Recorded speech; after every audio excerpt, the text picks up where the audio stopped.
May isang bagay na hindi agad napapansin sa mundo ng seduction. Hindi ito tungkol sa kung gaano ka kadalas nandyan, kundi kung kailan ka nawawala. Hindi ito tungkol sa kung gaano karami ang ibinibigay mo, kundi kung gaano karaming espasyo ang iniiwan mo. At sa pagitan ng presensya at pagkawala, may isang puwersa na tahimik na gumagana. Isang puwersa na hindi direktang nakikita, ngunit malalim ang epekto. Ito ang kakapusan. At sa sandaling maunawaan mo ito, magbabago ang paraan ng pagtingin mo, sa attraction. Dahil ang tunay na koneksyon ay hindi nabubuo sa dami, kundi sa kakulangan. Sa sikolohiya ng tao, may isang natural na reaksyon na bihirang mapansin. Kapag ang isang bagay ay laging available, ito ay nagiging normal. Kapag ito ay nagiging normal, nawawala ang excitement. At kapag nawawala ang excitement, unti-unting humihina ang emosyonal na koneksyon.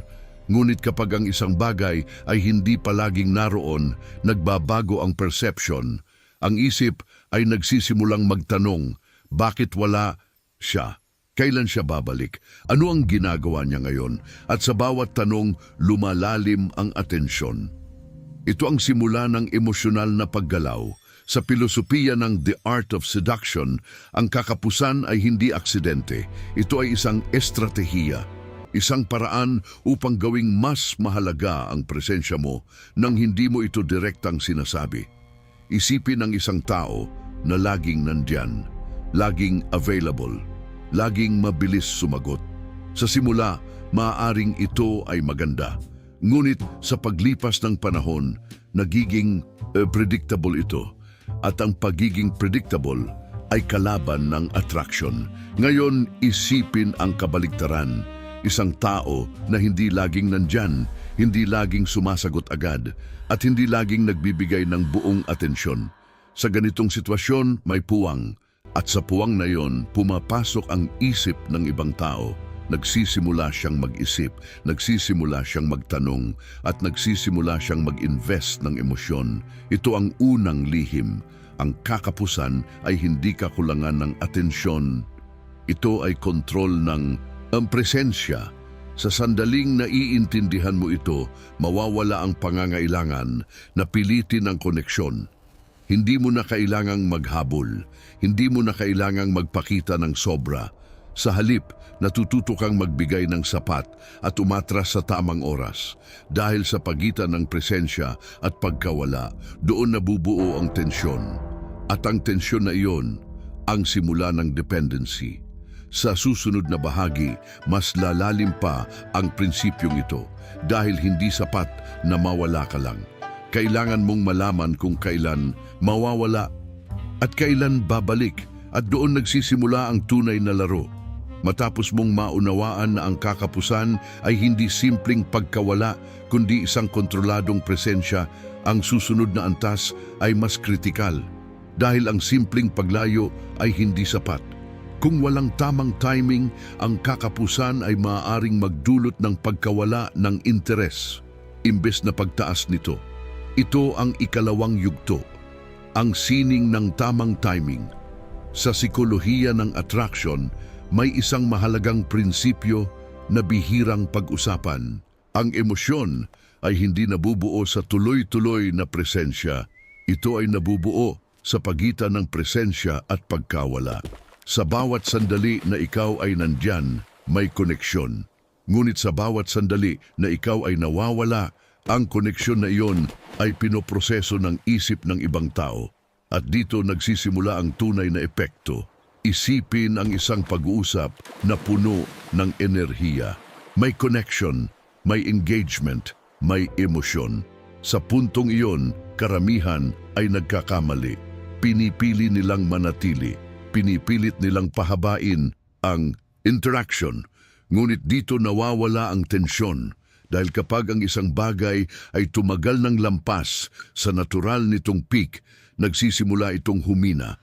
Ito ang dahilan kung bakit ang isang strategist ay hindi nananatili hanggang sa mawala ang interes.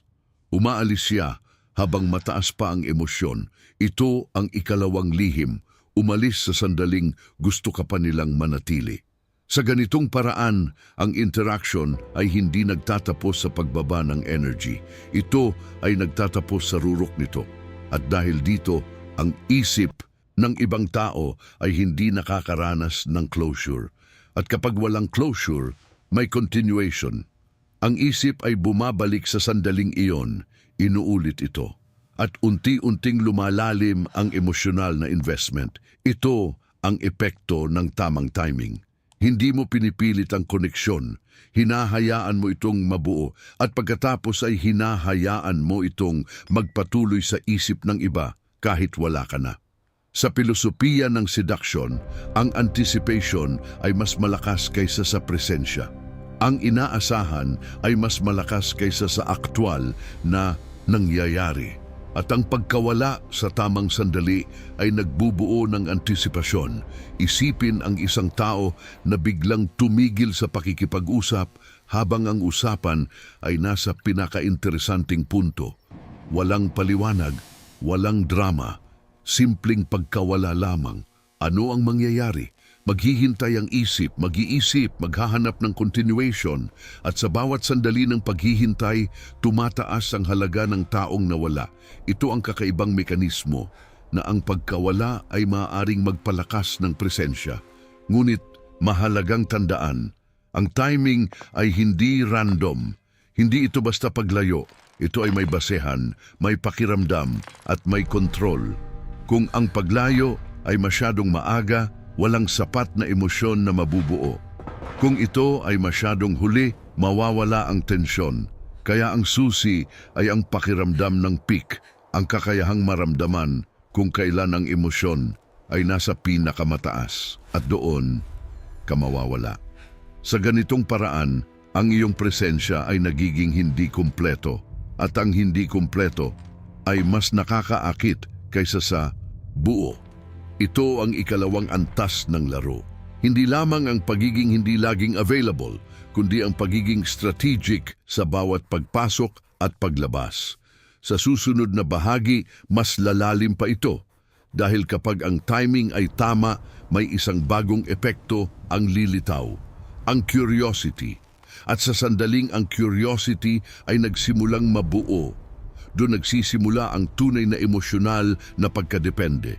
Sa sandaling ang timing ng presensya at pagkawala ay naging eksakto, may isang bagong puwersa ang nagsisimulang gumalaw sa isip ng ibang tao. Hindi na lamang ito tungkol sa pag-alala sa iyo, kundi tungkol sa pagnanais na maintindihan ka.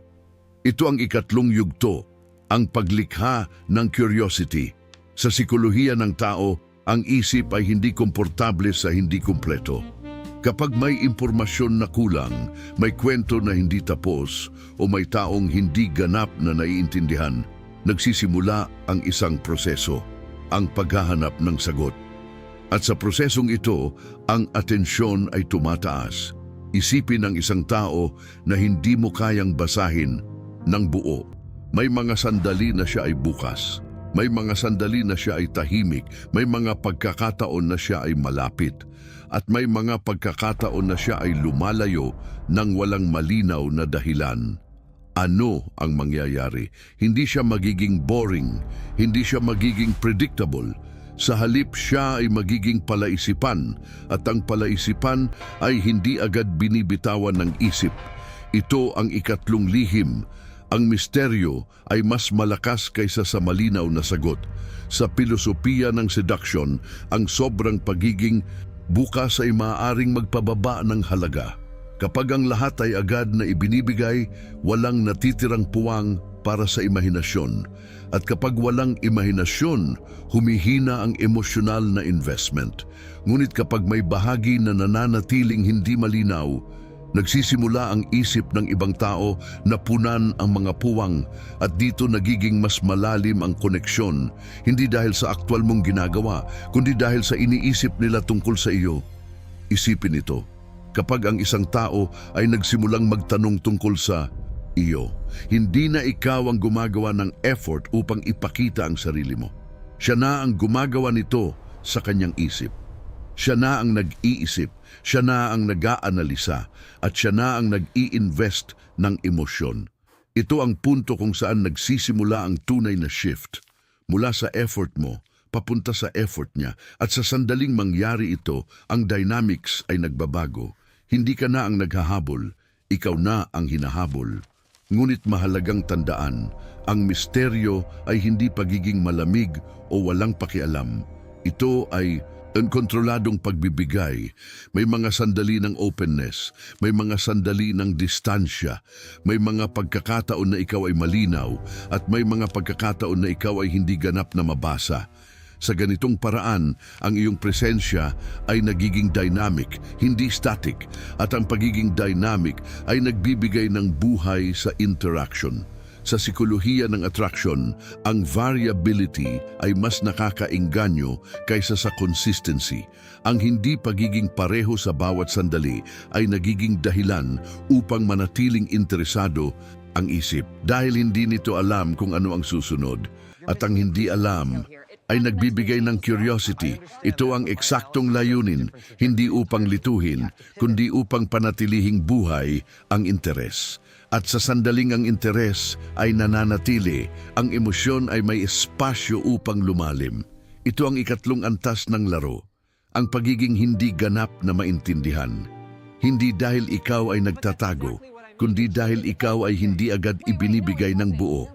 Sa susunod na bahagi, mas lalalim pa ang prinsipyong ito. Dahil kapag ang curiosity ay nabuo, may isang mas malakas na emosyon ang lilitaw, ang attachment, at sa sandaling ang attachment ay nagsimulang mabuo. Ang kakapusan ay hindi na lamang estratehiya. Ito ay nagiging pangangailangan sa isip ng ibang tao. Sa sandaling ang curiosity ay tuluyang nabuo at ang isip ng ibang tao ay nagsimulang bumalik sa iyo kahit wala ka. May isang mas malalim na emosyon ang unti-unting lilitaw. Hindi na lamang ito interes. Hindi na lamang ito pag-iisip. Ito ay nagiging koneksyon. Ito ang ikaapat na yugto, ang pagbuo ng attachment. Sa sikolohiya ng tao, ang attachment ay hindi nabubuo sa isang iglap. Hindi ito nangyayari dahil lamang sa isang magandang interaction o isang malakas na emosyon. Ito ay nabubuo sa paulit-ulit na pattern ng presensya at pagkawala. Sa bawat sandali na ikaw ay naroon, may koneksyon. Sa bawat sandali na ikaw ay nawawala, ang koneksyon na iyon ay lumalalim sa isip. At sa pagitan ng dalawang ito, may isang cycle na nabubuo. Isang cycle na hindi agad napapansin, ngunit napakalakas. Isipin ang isang tao na unti-unting nasasanay sa presensya mo, hindi dahil ikaw ay palaging nandyan, kundi dahil ang presensya mo ay may epekto, may emosyon, may impact. At sa bawat pagkakataon na ikaw ay lumilitaw, may dala kang karanasan na hindi niya agad nakakalimutan. Ngunit pagkatapos nito, ikaw ay nawawala. At sa pagkawala na iyon, may isang puwang na nabubuo, isang kakulangan. At ang kakulangan na iyon ang nagsisimulang puna ng isip niya. Ito ang ikaapat na lihim. Ang attachment ay nabubuo sa pagitan ng presensya at kakulangan. Sa filosofiya ng seduction, ang sobrang availability ay pumapatay sa attachment dahil walang espasyo para sa pagnanais, walang puwang para sa pag-iisip, at walang dahilan upang hanapin ka. Ngunit kapag ang presensya ay may limitasyon, nagbabago ang dynamics. Ang isip ay hindi na lamang tumatanggap, ito ay naghahanap. At sa paghahanap na iyon, lumalalim ang koneksyon. Sa sikolohiya ng emosyon, ang isang bagay na hindi palaging available ay nagiging mas mahalaga, hindi dahil ito ay mas maganda, kundi dahil ito ay hindi garantisado. At ang hindi garantisado ay nagbibigay ng urgency. Ito ang dahilan kung bakit ang kakapusan ay hindi lamang estratehiya. Ito ay emotional na trigger. Isipin ang isang sandali kung saan ang isang tao ay biglang napapansin na hinahanap ka niya. Hindi dahil sinabi mo, hindi dahil pinilit mo, kundi dahil may kulang kapag wala ka. Ito ang simula ng attachment at sa puntong ito ang dynamics ay nagiging mas malalim. Hindi na lamang siya interesado, siya ay invested. Ngunit mahalagang tandaan, ang attachment ay kailangang alagaan. Kung ito ay magiging sobrang predictable, humihina ito. Kung ito ay magiging sobrang bihira, maaari itong mawala. Kaya ang susi ay balanse. Sapat na presensya upang mapanatili ang koneksyon, sapat na kakulangan upang mapanatili ang pagnanais. Sa ganitong paraan, ang cycle ay nagpapatuloy. Presensya, pagkawala, pag-iisip, pagbabalik. At sa bawat cycle, ang emosyon ay lumalalim. Ito ang ikaapat na antas ng laro. Ang paglikha ng koneksyon na hindi agad napapansin, ngunit hindi rin madaling mawala. At sa sandaling ang attachment ay naging bahagi na ng isip ng ibang tao, may isang mas malakas na puwersa ang lilitaw, ang pangangailangan. At sa sandaling ang pangangailangan ay nagsimulang mabuo, ang kakapusan ay hindi na lamang nagbibigay ng interes. Ito ay nagiging sentro ng emosyon. Sa sandaling ang attachment ay lumalim at ang presensya mo ay hindi na lamang pinapansin, kundi hinahanap, may isang mas makapangyarihang emosyon ang unti-unting nabubuo. Hindi na ito simpleng koneksyon, hindi na rin ito interes. Ito ay nagiging pangangailangan. Ito ang ikalimang yugto, ang paglipat mula sa kagustuhan tungo sa pangangailangan. Sa sikolohiya ng tao, may malaking pagkakaiba ang gusto at kailangan. Ang gusto ay maaaring mawala, maaari itong mapalitan, ngunit ang kailangan ay may ibang bigat.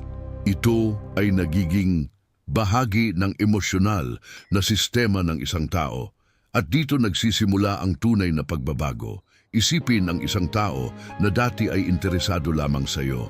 Masaya kapag nandyan ka, ngunit okay lang kahit wala ka. Sa puntong iyon, ikaw ay isang option. Ngunit habang nagpapatuloy ang cycle ng presensya at kakapusan, may isang bagay na nagbabago. Ang isip niya ay nagsisimulang mag-adjust sa presensya mo. Nasanay siya sa emosyon na dala mo. Nasanay siya sa pakiramdam kapag ikaw ay nandyan. At kapag nawala, ito, may kulang. Ito ang simula ng pangangailangan. Hindi ito agad halata. Hindi rin ito agad malinaw. Ngunit ito ay nararamdaman, isang tahimik na kakulangan, isang pakiramdam na may nawawala. Ito ang ikalimang lihim. Ang emosyonal na dependency ay nagsisimula sa pagkasanay. Sa pilosopiya ng seduction, ang repetition ay may mahalagang papel. Hindi sa paraan na paulit-ulit kang nandiyan, kundi sa paraan na paulit-ulit mong pinaparamdam ang isang partikular na emosyon, isang uri ng koneksyon na hindi niya agad nararanasan sa iba. At sa bawat pagkakataon na ito ay nangyayari, ang isip ay nagsisimulang mag-associate. Ikaw at ang emosyon, ikaw at ang pakiramdam, ikaw at ang karanasan. At sa sandaling mabuo ang association na ito, nagiging mas malalim ang epekto. Dahil hindi ka na lamang tao sa kanyang isip, ikaw ay nagiging simbolo ng isang pakiramdam. At kapag ang pakiramdam na iyon ay nawala, ikaw ang hinahanap. Ito ang punto kung saan ang attraction ay nagiging dependency. Ngunit mahalagang tandaan, ang pangangailangan ay hindi nabubuo sa sobra. Ito ay nabubuo sa balanse. Kung ang emosyon ay palaging nandiyan, nawawala ang impact. Kung ito ay sobrang bihira, hindi ito nagiging sapat upang mabuo ang koneksyon. Kaya ang susi ay consistency ng emosyon. Hindi consistency ng presensya. Sa bawat pagkakataon na ikaw ay lumilitaw, ang karanasan ay dapat may lalim, may epekto, at may pakiramdam na hindi agad nakakalimutan. Sa ganitong paraan, kahit ikaw ay wala, ang emosyon ay nananatili. At sa pananatili ng emosyon, lumalalim ang pangangailangan. Ito ang ikalimang antas ng laro. Ang paglikha ng isang presensya na hindi lamang nakikita, kundi nararamdaman. At sa sandaling ikaw ay nagiging bahagi ng emosyonal na sistema ng isang tao, ang dynamics ay nagbabago ng tuluyan. Hindi ka na lamang opsyon, ikaw na ang hinahanap. Sa susunod na bahagi, mas lalalim pa ito. Dahil kapag ang pangangailangan ay nabuo, may isang mas kritikal na elemento ang lilitaw, ang kontrol. At sa sandaling ang kontrol ay pumasok sa emosyon, ang laro ay umaabot sa mas mataas na antas. Parte 6 completa con cerca de 17K de caracteres en Filipino, ChatGPT Roterista. Sa sandaling ang presensya mo ay naging bahagi na ng emosyonal na sistema ng isang tao at ang koneksyon ay umabot sa punto ng pangangailangan, may isang bagong dimensyon ang unti-unting lumilitaw. Hindi na lamang ito tungkol sa emosyon, kundi sa direksyon ng emosyon. Ito ang ika-6 na yugto, ang paghubog ng daloy ng emosyon.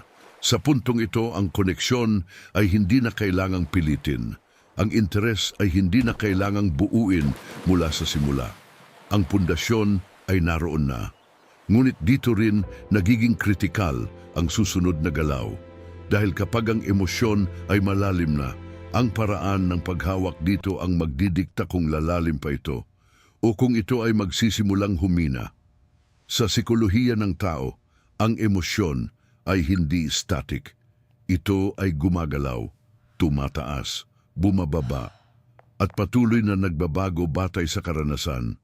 At ang taong may kakayahang umunawa sa galaw na ito, siya ang may kakayahang magbigay ng direksyon. Isipin ng isang sitwasyon kung saan ang isang tao ay nasanay na sa presensya mo. Hinahanap ka niya, iniisip ka niya. Ngunit sa puntong ito, hindi sapat na manatili sa parehong pattern. Kailangan mong baguhin ang ritmo. Ito ang ika-6 na lihim. Ang variation ang nagpapanatili ng emosyon. Sa pilosopiya ng seduction, ang pagiging pareho sa bawat sandali ay unti-unting nagpapahina sa epekto. Kahit gaano pa kalalim, ang koneksyon kung ito ay nagiging predictable, ang emosyon ay nagsisimulang bumaba. Ngunit kapag may pagbabago, kapag may shift sa energy, at kapag may bagong layer sa interaction, ang emosyon ay muling tumataas. Isipin ang isang tao na inaasahan ang iyong presensya sa isang partikular na paraan. Alam niya kung paano ka magsalita. Alam niya kung paano ka mag-react. At alam niya ang pattern mo. Sa puntong ito, may panganib. Dahil ang predictability ay nagbabawas ng excitement. Ngunit kapag ang pattern ay bahagyang nagbago, nagkakaroon ng disruption. At ang disruption ay nagdadala ng atensyon. Hindi ito kailangang malaki. Minsan, ito ay simpleng pagbabago sa tono, simpleng pagbabago sa approach, o simpleng pagbabago sa timing. Ngunit sapat ito upang muling buhayin ang emosyon. Ito ang kakaibang mekanismo na ang hindi inaasahan ay nagbibigay ng lakas sa koneksyon. Sa sikolohiya ng reward system, ang isang bagay na hindi palaging pareho ay mas nakakaengganyo. Ang unpredictability ay nagdudulot ng anticipation, at ang anticipation ay nagpapalalim ng emosyonal na investment. Ito ang dahilan kung bakit ang variation ay mahalaga, hindi upang lituhin, kundi upang panatilihing buhay ang karanasan. Ngunit mahalagang tandaan, ang variation ay kailangang may kontrol. Kung ito ay sobra, maaring magdulot ito ng kalituhan. Kung ito ay kulang, maaring mawala ang epekto. Kaya ang susi ay balanseng pagbabago, sapat upang magbigay ng bagong energy, ngunit hindi sobra upang sirain ang connection. Sa ganitong paraan, ang emosyon ay patuloy na gumagalaw. Hindi ito nagiging stagnant. At habang ito ay gumagalaw, ang attachment ay lalong lumalalim. Ito ang ika-6 na antas ng laro. Ang kakayahang hindi lamang lumikha ng emosyon, kundi panatilihin itong buhay. At sa sandaling ang emosyon ay patuloy na gumagalaw, may isang mas malalim na elemento ang lilitaw, ang anticipation. At sa sandaling ang anticipation ay naging bahagi ng koneksyon, ang bawat galaw mo ay magkakaroon ng mas malaking epekto kaysa sa inaakala mo.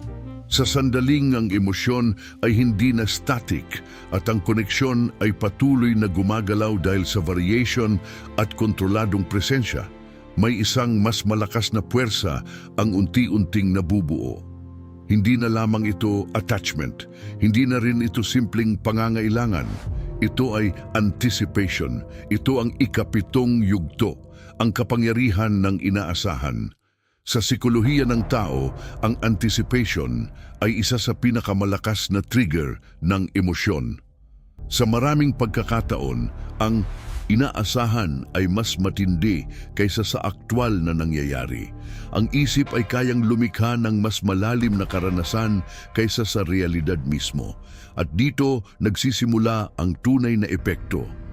Isipin ng isang tao na hindi na lamang naghihintay sa presensya mo, kundi inaasahan ito. Hindi na siya nagre-react lamang sa interaction, siya ay naghahanda para dito. Iniisip kung kailan ka muling lilitaw. Iniisip kung ano ang susunod mong gagawin. At sa bawat sandali ng paghihintay, lumalalim ang emosyon. Ito ang ikapitong lihim. Ang paghihintay ay nagpapalalim ng attachment. Sa pilosopiya ng seduction, ang delay ay hindi kahinaan. Ito ay instrumento. Ang hindi agad pagbibigay ay hindi pagkawala ng interes. Ito ay pagbuo ng tensyon. Kapag ang isang bagay ay agad na ibinibigay, natatapos agad ang cycle. Walang anticipation, walang paghihintay, at walang pagkakataon para sa isip na mag-invest. Ngunit kapag may delay, kapag may pagitan, at kapag may sandali ng paghihintay, ang isip ay nagsisimulang punan ang espasyo. At sa espasyong iyon, nabubuo ang emosyon. Isipin ang isang simpleng halimbawa, isang mensahe na hindi agad sinagot. Sa karaniwang pananaw, ito ay maliit. Ngunit sa tamang konteksto, ito ay nagiging trigger.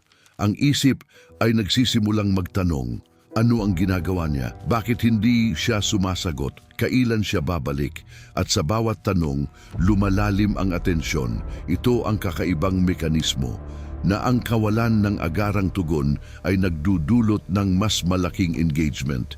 Ngunit mahalagang tandaan, ang antisipasyon ay hindi dapat maging frustration. Kung ang paghihintay ay masyadong mahaba, maaaring maputol ang koneksyon. Kung ito ay masyadong maikli, walang sapat na tensyon na mabubuo.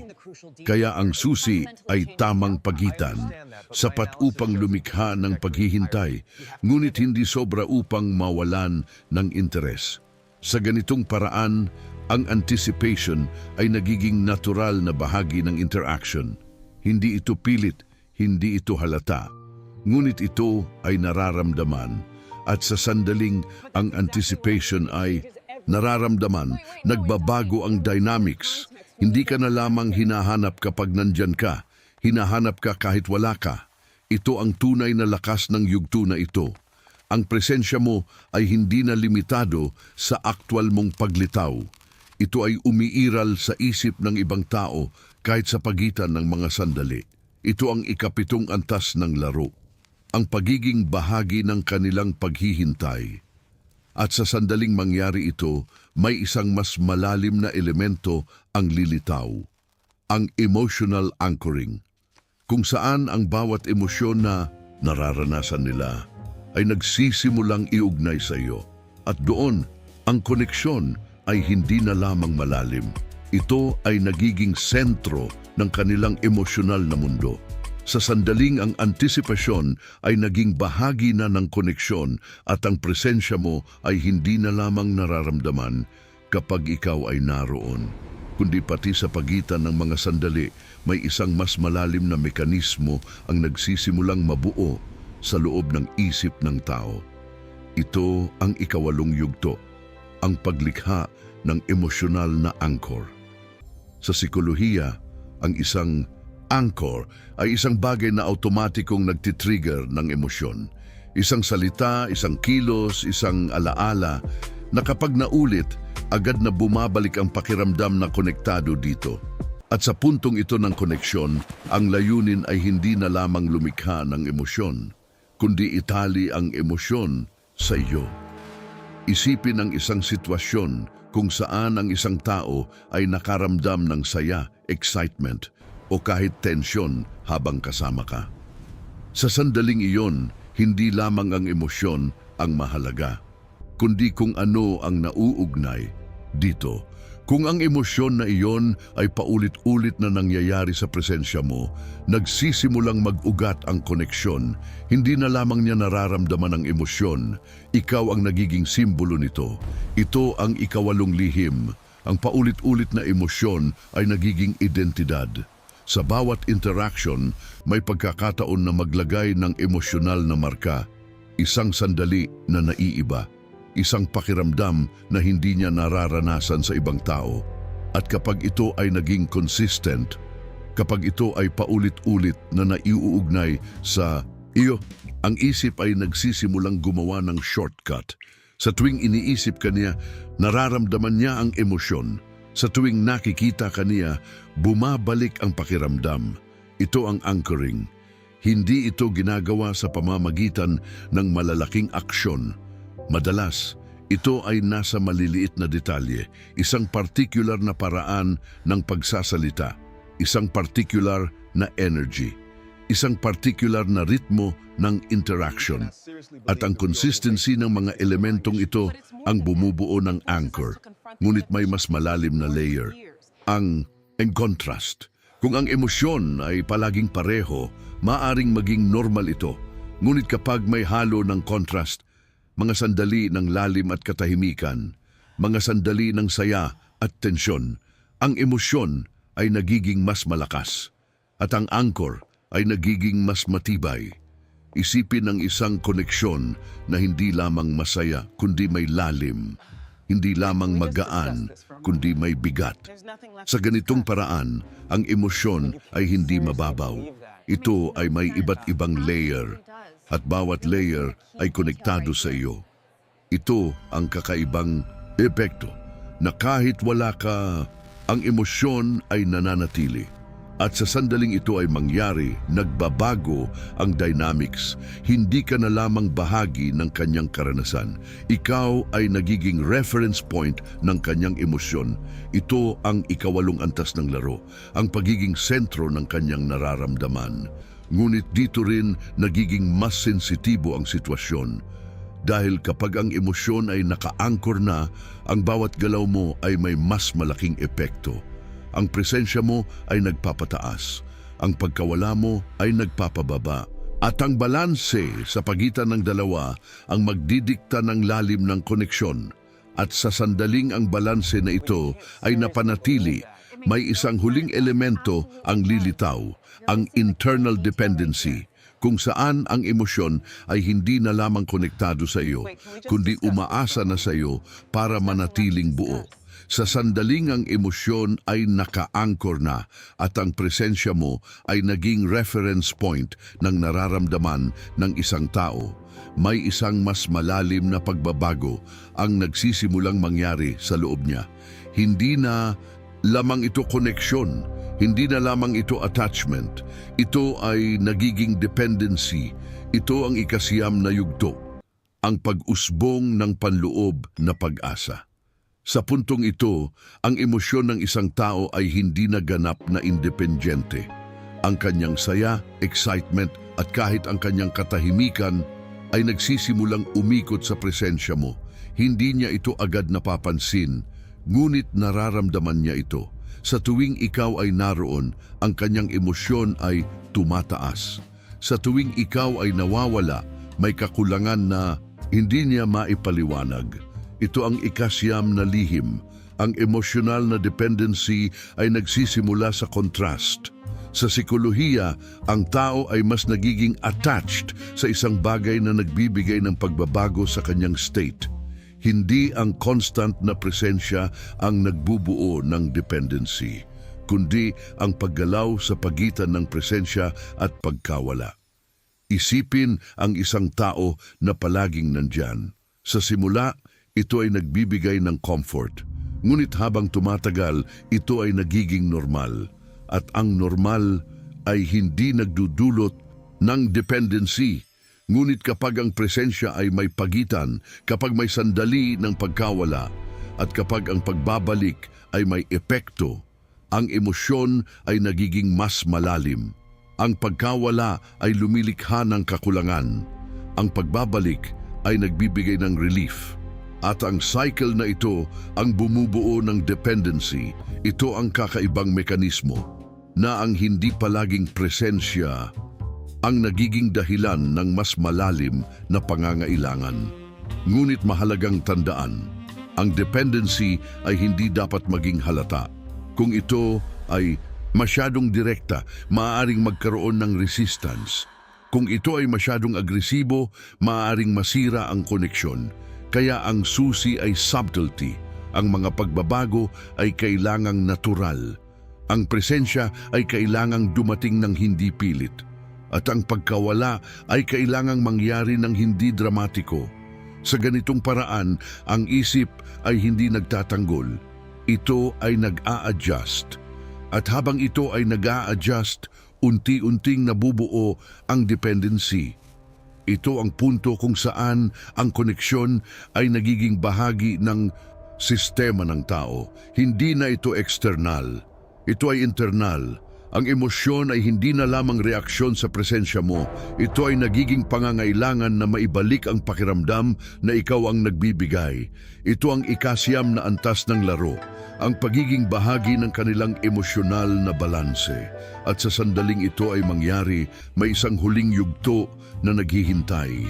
Ang punto kung saan ang koneksyon ay hindi na lamang malalim, kundi nagiging mahirap pakawalan.